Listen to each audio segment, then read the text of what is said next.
ত্রয়োদশ জাতীয় সংসদ নির্বাচনে রাজধানী ঢাকায় ভোটের উত্তাপ ছিল সবচেয়ে বেশি। একদিকে গণমাধ্যমের প্রচার, অন্যদিকে অনলাইনে বিভিন্ন প্রার্থীদের জাঁকজমক প্রচারণা, সব মিলিয়ে রাজধানীবাসীরা অধীর আগ্রহে অপেক্ষা করছিলেন নেতৃত্ব নির্ধারণে নিজেদের রায় প্রদান করতে।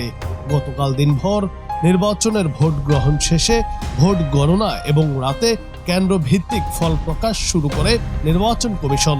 সকাল অবধি কেন্দ্রভিত্তিক ফল প্রকাশের পর সমষ্টিগতভাবে প্রকাশ হয়েছে ঢাকা জেলার 20টি আসনের বেসরকারি ফলাফল।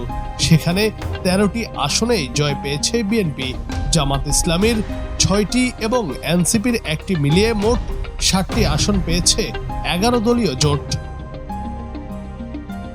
বিএনপি থেকে যারা বিজয়ী হয়েছেন: ঢাকা 17 আসনে তারেক রহমান, ঢাকা 8-এ মির্জা আব্বাস, ঢাকা 6-এ ইশরাক হোসেন, 18-তে SM জাহাঙ্গীর জিতেছেন।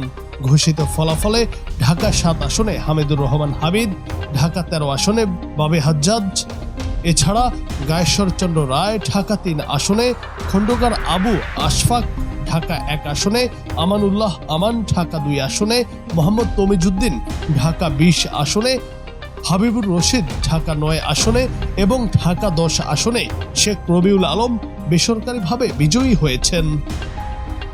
এদিকে জামাতের ডাক্তার শফিকুর রহমান ঢাকা 15, সৈয়দ জয়নুল আবেদিন ঢাকা 4, মোহাম্মদ কামাল হোসেন ঢাকা 5, মীর আহমদ বিন কাশেম ঢাকা 14, মোহাম্মদ আব্দুল বাতেন ঢাকা 16-তে জয়লাভ করেছেন। তাছাড়া এনসিপির নাহিদ ইসলাম ঢাকা 11 থেকে বিজয়ী হয়েছেন। জুনায়েদ আহমেদ, বাংলা টিভি।